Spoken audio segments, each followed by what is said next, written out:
right, so today the title of my presentation is Deskbound, Tools and Strategies for Neck and Back Pain in Desk Workers. Kind of a long, lengthy title there, but I think the title says it all. So let's jump right in. Let me just speak first about who I am. So my name is Taylor Levick. I work for Airrosti Rehab Centers. We are a group of healthcare providers who treat musculoskeletal injuries. So a lot of your sprains and strains and back pain and neck pain, hence why I feel like I'm qualified to talk about this topic today. That's my little one, Adeline. I didn't realize in that picture that her arm is like stuck in there. She's handcuffed. But we just moved to the area not too long ago. We're loving how active this area is, how much outdoors stuff we have. I'm a huge fan of movement, so I think you'll see that well represented in my presentation today, and that can be a big tool to help you with neck and back issues. Excuse me. At the end of the presentation today, I'll talk a little bit more about our company and what we do, but let's jump into the nuts and bolts of it. Actually, before I go to the next slide, who in here, just by a show of hands, spends the majority of your day behind a computer, at a desk? Is that, okay, so we've got pretty much the whole room fits that bill. And then of everyone in here, who has, at the very least, some intermittent neck or back issues from being, yeah, right. So most hands going up again. So just like we're seeing in this room, neck and back issues are incredibly common, not just in desk workers, but across the population. It's one of the biggest healthcare costs. It's right up there with cancer and heart disease and things like that, and right up there in terms of time away from work with pretty much any injury. It's kind of leading the pack. So in today's presentation, we're going to talk about how pain works. Pain's a little bit more complex than what we generally give it credit for being. So we'll talk about some of the mechanisms. I'll try not to get too into the weeds on the science of it, but give you kind of a higher level view of how we now think that pain works. We'll talk about what are some things that may drive pain, especially in a desk worker population. We'll talk about, real briefly, some common conditions that we see in desk workers as a result of kind of that sedentary lifestyle. We'll talk about, and I'll try to get y'all involved in some tools, some strategies for preventing, or at the very least managing, your neck and back issues. And then at the end, I'll have my little Airrosti Rehab Centers commercial. We'll talk about kind of what we do, some of the things that we're able to help people with, and that's where we'll finish things today. So, so jumping in on pain. So it's kind of a fallacy we're finding out with modern science that most people think that when you feel pain, it is kind of a one-to-one correlation of how much damage is occurring in whatever tissue is being injured. So you prick your finger, it hurts a little bit. You get hit by a car, it hurts a lot. That makes sense. We think that that's how it works, but there's actually a lot of things that can drive a pain experience for a particular individual, and it's not always this one-to-one correlation. And we see this a lot in chronic pain, especially when you've had pain for 3 to 6 months or greater. The likelihood that there's a lot of other extrinsic factors that are playing into your pain experience is really, really high. So real quick, the image that you're seeing there on your right, just a real quick how the neurology of how pain works. When I put my finger on a stovetop and it's hot, what's going to happen is that's going to stimulate nerve endings in my fingertip there in the skin, and those are transmitted through nerves to my spinal cord and ultimately up to my brain. And my brain gets these inbound messages and it interprets this incoming message. And so the message should hopefully be, ouch, this is very hot. And the brain will tell you to withdraw your finger. So that's a simplistic overview, and that's 99+% of the time when we're talking an acute pain situation, you sprain your ankle, you do something that hurts immediately. That's kind of what's happening. Again, when we get more into chronic pain, that can really start to change, and we can have changes at multiple different areas. So the brain can start to change some of its outbound messaging. It might start to tell some of this incoming stimulus that it's maybe a bigger issue than what it might be. So we start to see that in certain conditions where even like light touch can become an incredibly painful stimulus for certain people. And we see that a lot just again when you've been dealing with chronic pain, that the brain can be amplifying these messages. We can have things happening in the periphery that are amplifying these messages. And then this picture that you see here on the left side of the screen talks about, this is called the biopsychosocial model of pain, but it talks about a lot of these things that can influence one's pain experience. So we have biological issues, and this would be your tissues. Obviously, again, if you have a bigger injury, something, break an arm, that should hurt more than when you just prick your finger on something. We have all these psychological factors, so there's a huge correlation, for instance, with depression and with chronic pain. And then we have a lot of social factors that can play into one's pain experience. So I'll give you a couple examples here just to kind of bring this to light. Let's say that you are bending to pick up something and you tweak your back and it hurts. Probably the majority of people would kind of write that off and be like, okay, I might be hurting for a day or two, maybe I'll throw some ice on it, and hopefully in a few days or a week's time, I'll get over this and I'll be better. But let's say that you have two parents who've had multiple back surgeries themselves. They're now in wheelchairs. You may, and let's say that their injuries, that whole cycle started right around the age that you're currently at. You might tweak your back and then think of your parents immediately and have that idea of, oh my gosh, this is it. Here it goes. I'm going to be getting surgeries. I'm going to be in a wheelchair from this. And you might start to have this catastrophic thinking. And it might amplify the expression in the brain of what actually just happened, and you may perceive your pain to be a lot more intense than what the actual damage out in the periphery actually is. So you might be saying it's 10 out of 10 pain, when someone with the exact same injury might say, it's a 3 out of 10, it's relatively mild, I'll get over it next week. To use another example, actually let's use the same example. Let's say that you hurt your back like that, and those same parents are telling you, oh, you need to get an MRI right away, you need to go to the hospital, you're going to have to get surgery. If you have social interactions that are kind of reinforcing that this might be a bigger issue than what it actually is, again, you're going to amplify your pain experience, and it can make you actually perceive a lot more pain than someone who's getting that pat on the back, you'll be fine, you'll be over this in a few days' time. So again, a lot of different factors can play into how one perceives pain, and I think that's critical when it comes to treating pain, that we need to be aware of a lot of these different things. Yes, ma'am? Can you explain socioeconomic status and pain? Yeah, so, there are probably a multitude of reasons as to why, but we do tend to see that chronic pain is a little more prevalent in lower socioeconomic household situations.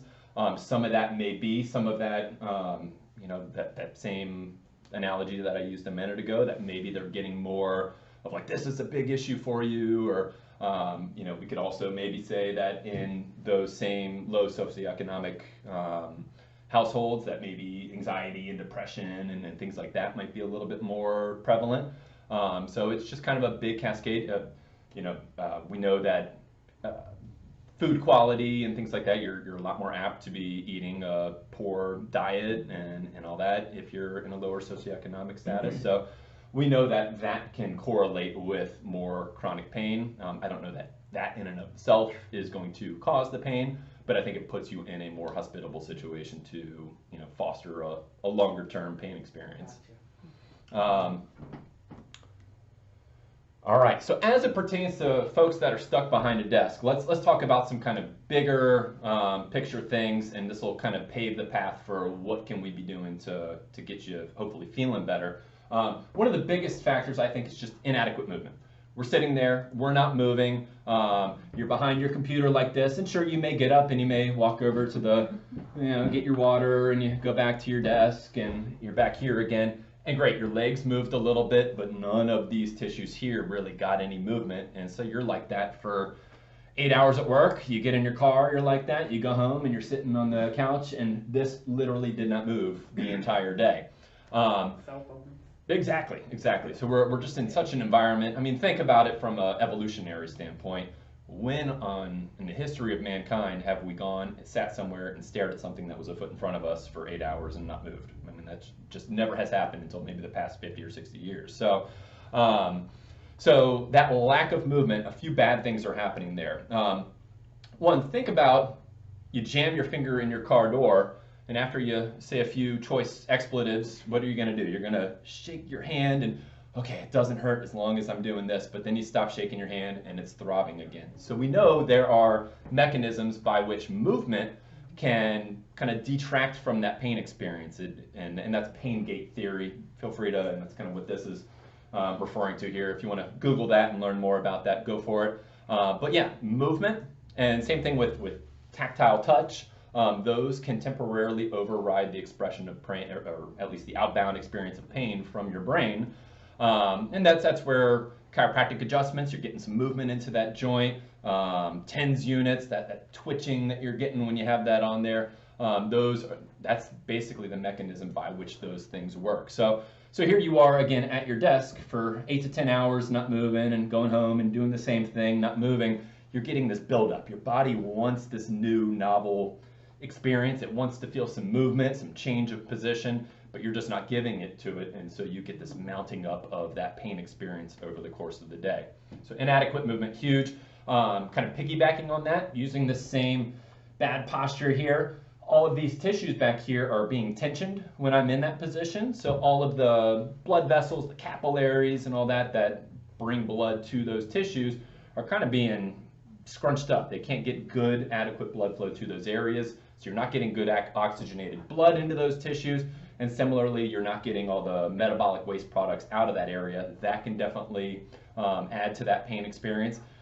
And then I put in here prolonged deviations from neutral. So if we think of neutral as somewhere between me touching my toes and me bending backwards as far as I can, that puts us in a relatively neutral position somewhere in the middle of those two. And the longer that we spend our day away from those neutral positions, it just puts a lot more toll on our postural muscles. So my head weighs about as much as a bowling ball. I could walk around with a bowling ball at my side for probably down the downtown mall. I could do that.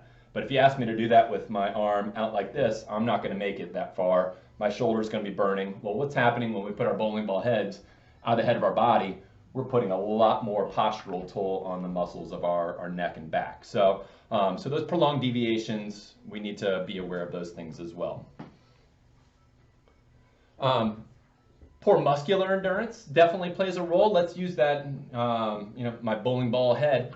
If I have good conditioning of my back muscles, I exercise, I keep my muscles strong, I'm going to be able to tolerate being in that position for a longer period of time. Just like everyone's done that wall sit exercise where you kind of sit back against the wall and a couple minutes later your legs are on fire from doing that.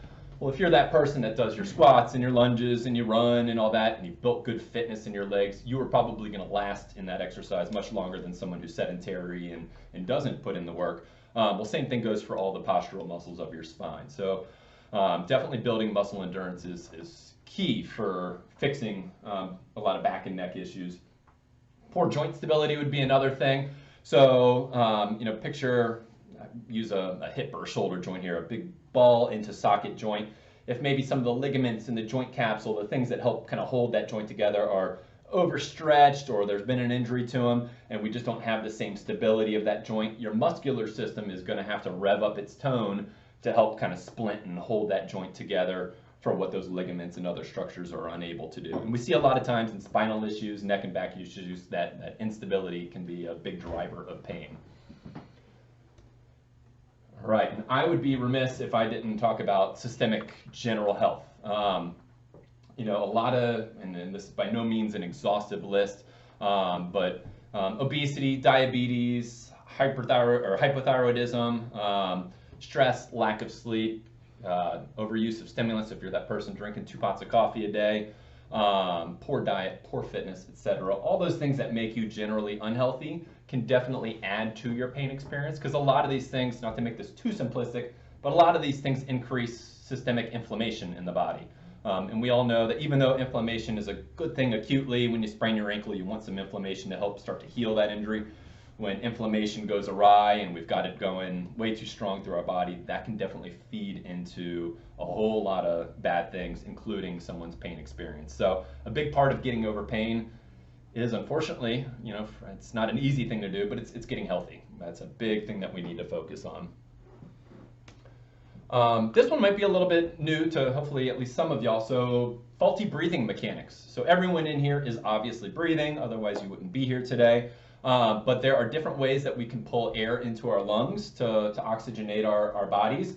If you look at young children, look at a baby up until maybe elementary school age, you're going to see, even look at babies, they have kind of that Buddha belly.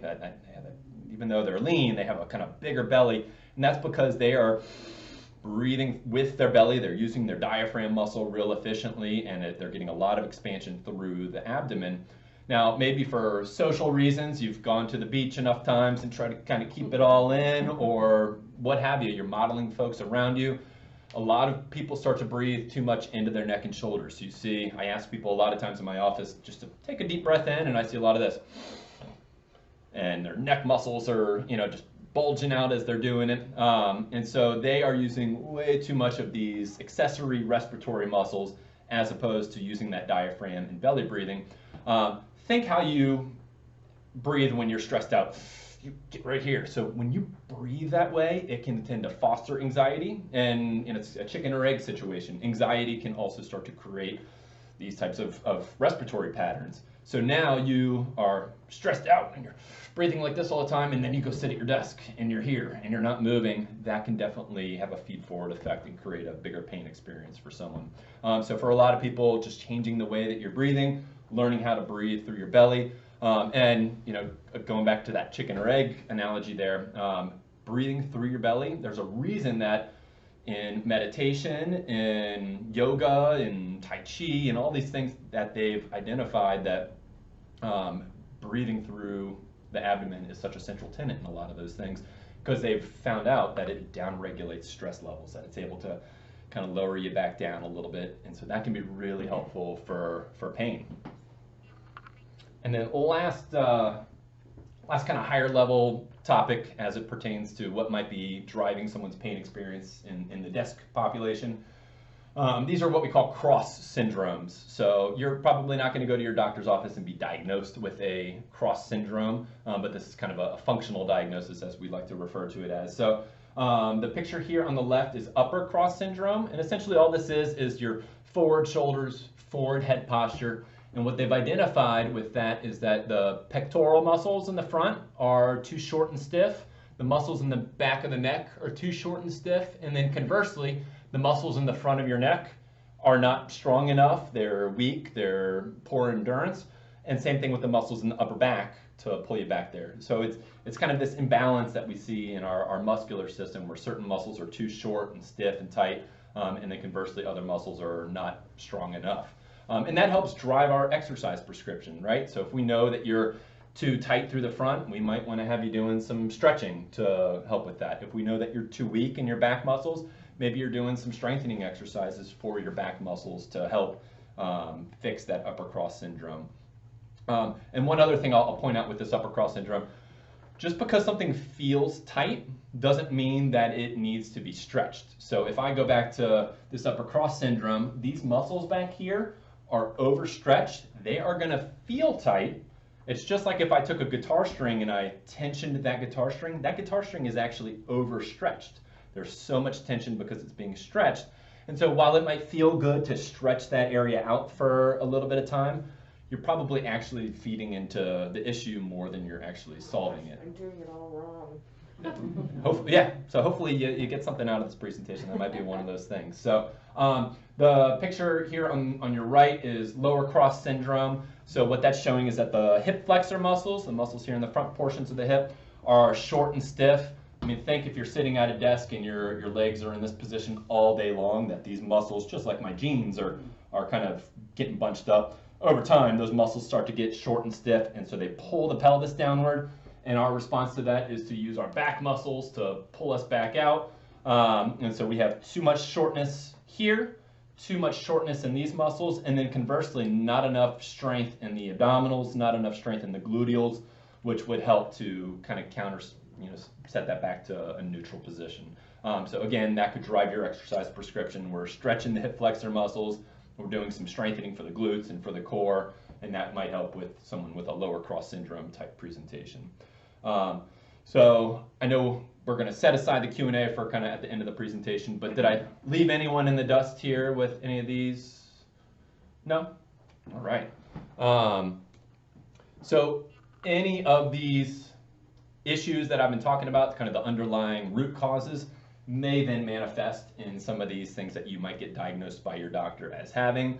But I'd be remiss to say, if we don't go back to that first slide where I had the big circle that had a bunch of kind of risk factors for pain, that biopsychosocial model, a sprained strain injury in someone who doesn't have a lot of those issues, they're, in good shape, they don't have anxiety or depression, they, et cetera, et cetera. That sprained strain injury for that individual might be a much different scenario than someone who's got a lot of those risk factors going on, who has a very similar injury occur. And it might be a totally different presentation in my office, even if I'm still putting the same diagnosis code when we bill our insurance.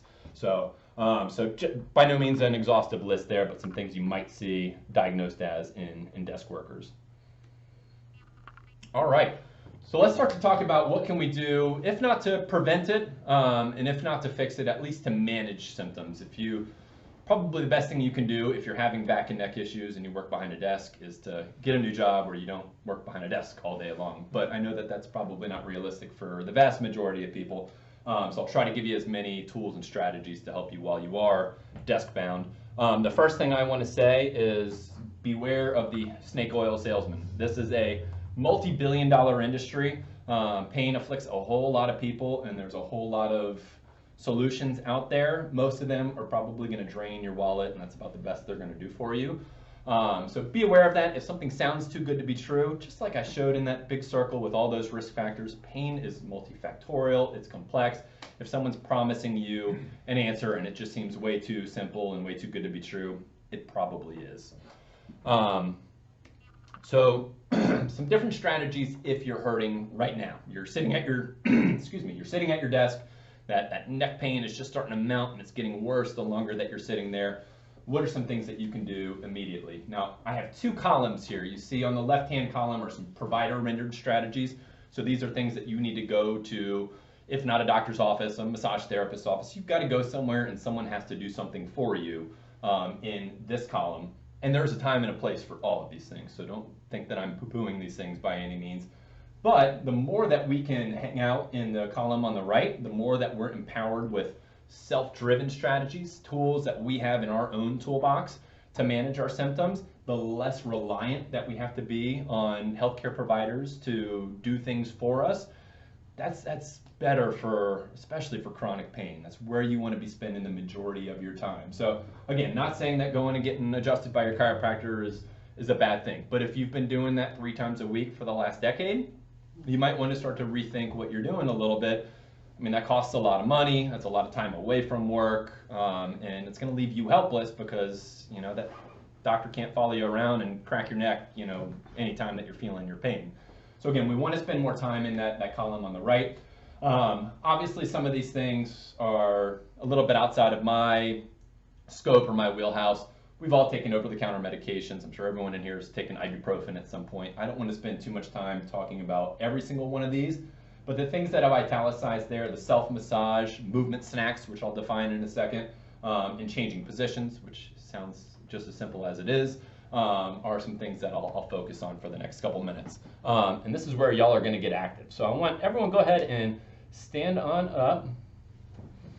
I want you to try, and just a quick disclaimer, if anyone is having pain during any of these things, let me know, or just kind of stop what you're doing or work within a smaller range of motion, but don't push into any pain. So this first one you'll see, I'm just simply doing some neck circles. But I'm trying to make a really large radius to my circles, big neck circles, and that way, when I'm coming all the way over here, all of this tissue is getting nice and stretched. If I'm just kind of doing small neck circles, only a little bit of tissue gets stretched. I'm taking nothing really to anywhere to end range.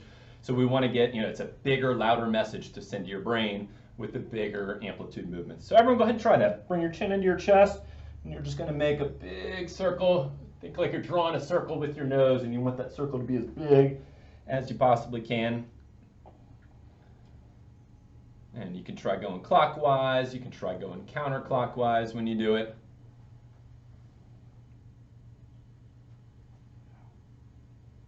And you're probably going to hear some Rice Krispies, some popping and cracking. That's all totally normal.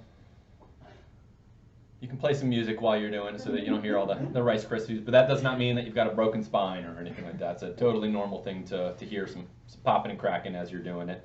And you know, a couple clockwise, couple counterclockwise, you can do that every half hour while you're sitting at your desk and hopefully get ahead of the pain. It might help you, you know, you do that enough, you might be able to keep your pain at bay a little bit better. Real similar to that, this next one, you know, is getting the shoulder blades moving. Think of your shoulder blades just sit on top of your rib cage. And for a lot of us, we're just sitting with our shoulder blades kind of pulled forward like this and never really moving, deviating away from that position. Like I said, you go walk to the water cooler and your shoulder blades are still just stuck in the same spot on your rib cage. So this next one, you'll see I'm just making some big shoulder circles. I'm trying to get that shoulder blade doing kind of a big circle on my rib cage as I'm doing that. So everyone try that. Just big shrug, get the shoulder blades all the way together, all the way down, get them all the way forward. You're just making as large an amplitude of a circle, as big a diameter as you can, and just kind of moving them back and forth for a couple repetitions. Nothing fancy. This is something that you could absolutely be doing while you're sitting behind your desk.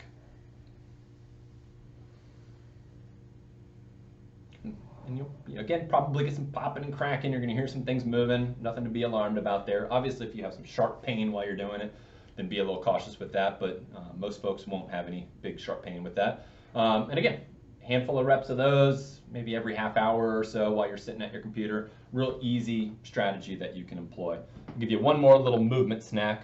You know, and I should have clarified movement snacks, but just like you snack on food over the course of the day, I'm suggesting that you snack on some movement every now and then, that you break away from this position and just get a little more movement going in your life. So this last one, this is kind of getting the spine moving a little bit more. So you'll see I lean way back and then come way forward. So I'm getting my spine just kind of going back and forth as I'm doing that. Getting some movement, getting some blood flow, giving the brain a whole lot of different experiences versus just being stuck in one position all day long and not moving.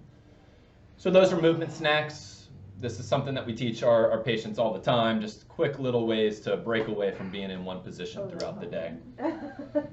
All right, feel free to take a seat. I'm not going to have you active for the next minute or two. Self-massage can be a really great strategy. So both the models in here are using lacrosse balls. You could use a tennis ball. There's a whole bunch of different tools on the market. If you have access to them, you know, massage guns are getting really popular these days. You know, there's a lot of different tools.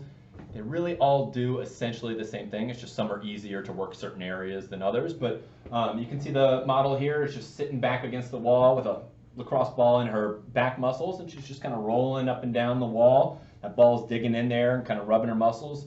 Most patients tell us this kind of hurts so good. You know, it's a little uncomfortable to do, but it feels really good at the same time. And you get out of it, oh man, that feels so much looser. It feels so much better.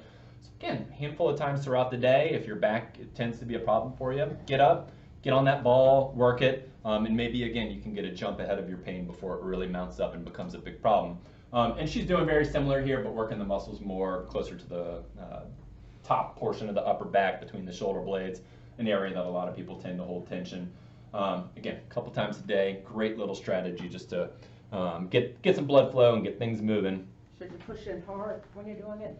It's up to you. You know, I'd say a tolerable level of discomfort. If it's, you know, blinding pain and you're wincing the whole time you're doing, you probably need to ease up a little bit. And with those previous examples, you know, if you have your feet well ahead of you and you're going to be really leaning back into the ball, you might find that a little more intense. So if that's too much, you get a little closer to the wall, your feet a little more underneath you, and that'll be a little bit less pressure. And then obviously a hard lacrosse ball versus a tennis ball, you know, you can figure out what works best for you. Just another tool here, it's kind of a stick device. She's just kind of rolling the back of her neck, giving herself a little bit of short-term relief. The model here is using a lacrosse ball again, and she's working the muscles right here at the corner of the neck and shoulder, and just kind of leaning into a wall corner and getting some pressure applied into that area.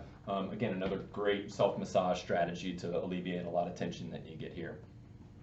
And then changing positions. I mean, how many people have thought of, hey, instead of me sitting in a chair, why don't I just get the chair away, put something underneath my knee, and I can kneel down, and I can type away at my computer. I could do one knee down, I could do double knees down. And the great thing here, now I'm having to use my hip muscles, and I'm getting my hips out of this position. I'm getting a whole lot more engagement of different muscles that I wouldn't be if my butt was just stuck in the seat all day long. Obviously, standing desks have become a lot more popular here in recent years, even treadmill desks. You can kind of walk on a slow clip on a treadmill while you're typing away at your desk. And so, every step that you're taking, you're getting a little bit of movement as you're doing your job. You're going to get your 10,000 steps pretty easily by doing that.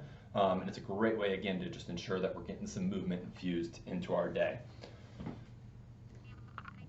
All right, so all of those things can factor into this bullet point of developing new habits to infuse more movement into your day. But I don't think that any of those by themselves are going to fix your pain. And I would go as far to say that, if you are using that lacrosse ball in perpetuity, we probably want to rethink, what else is going on, why you're continuing to have this long-lived pain experience. And I get it that if you're stuck behind a desk all the time, that just might be the nature of the beast. But we want to start to address some of these other things in order to get some really long-term, long-lasting changes. I'm going to go in reverse order here. I used one of those slides to just talk about we need to get healthier, that healthier people tend to experience pain less often. So eating an anti-inflammatory diet, improving your sleep quality and duration. I mentioned earlier that depression and anxiety correlate very heavily with chronic pain. The vast majority of people with chronic pain have mental health problems like depression and anxiety. So addressing those with a therapist or what have you would be a great thing. Improving your overall fitness is real helpful. Already talked about developing new habits for more movement, but park at the furthest parking spot at Costco before you go in. Don't always drive around for 20 minutes trying to find the closest spot. And try to find ways to infuse movement into your day. What I want to kind of finish on here is just a couple quick exercises for ways that you can start to build some endurance in those muscles so you can last longer those times that you do end up in a poor postural position. So 2 little ones real quick. This is a wall angel. So I'm basically sitting back to a wall, and I'm getting my back flat to the wall, getting my head and neck up against the wall. And then once I'm there, I'm trying to get my arms up to this 90-90 position. It's actually quite challenging. If you've been here your whole life and you've been there for the last 40 years working, you might have a really difficult time getting back against the wall. So maybe at first you're just working on getting your back to the wall. Maybe you're just doing some reps of just trying to rotate your arms back there, but maybe eventually you can get your wrists to the wall, and then once you're there, you can start to work on, like I'm demonstrating here, just starting to slide your forearms a little bit up the wall while you maintain all those points of contact, and you'll get a good burn between your shoulder blades. It's a pretty challenging exercise to do, as my face is probably indicating in that video. And then one last exercise. This is called a prone cobra. So you're laying on your stomach, you're just lifting your face and your shoulders and chest away, rotating the arms to get away from this bad postural position. And because you're laying on the ground, gravity, which works that direction, you're getting a little bit of gravity, resistance as you're doing that. You could be holding those for 10 seconds at a time. If you did 10 by 10 seconds every day, that'd be building up some good endurance over time by doing that. So again, by no means an exhaustive list of exercises, and we may tailor things for you if you have certain things that might preclude you from getting down on the ground or anything like that, but just a couple generally safe exercises that you can try. So the last bit of this, just a quick Airrosti Rehab Centers commercial, who we are, what we do. So as I was saying earlier, we're a group of healthcare professionals that treat musculoskeletal conditions. I'll give you a non-exhaustive list here on the next slide of things that we tend to see a lot of. Not myself, but our organization as a whole has seen well over 1 million patient cases now. We tend to average about 3 to 4 visits to resolution. So this is not a come see me, 3 times a week for the next 6 months. This is we're going to get you in, we're going to give you some strategies on how to manage your pain or get it taken care of. Some of that might be me using my thumbs and elbows to kind of get in there and work on some things to give you some temporary relief and get the momentum going in the right direction. But Vincent helps you with some exercises, some stretches, some movement snacks. We start to teach you what you can be doing to ultimately have a great grasp of your pain and be able to maintain that. We've been able to help people avoid a lot of surgeries, About 9 out of 10 folks report full recovery when they come see us, again, in a relatively short period of time. And this is a statistic that we're really, really proud of. Almost 100% of our patients say they would recommend their friends and family. So even if you did not get full recovery, you're still going out and you're telling everyone that it was a great experience. So we're very proud of that. A few things on kind of how we've been able to cut down on healthcare costs and make things more affordable for patients and for the healthcare sector. Again, a non-exhaustive list of conditions that we tend to see a whole lot of. So neck and back pain, definitely our bread and butter, but we see a whole lot of extremity issues as well. In the last slide here, this is a new offering we started to roll out during the pandemic. This is our virtual injury and pain chat, our VIP chat. So this is a chance to have a one-on-one telemedicine talk with one of our healthcare providers. It's free of cost, no obligation, but if you want 30 minutes where you can just discuss what's going on with one of our healthcare providers and have our healthcare providers, we're not going to give you a diagnosis per se because we can't examine you and all that, but we can let you know, hey, this sounds like something that's very much in our wheelhouse, we should be able to help you with this, or this sounds pretty bad, you might need to go see another healthcare provider for this, or hey, what you're doing sounds like it's working, I think you give it a few more weeks, you're probably going to be just fine, no need to even go see a doctor, keep doing what you're doing, keep motoring on.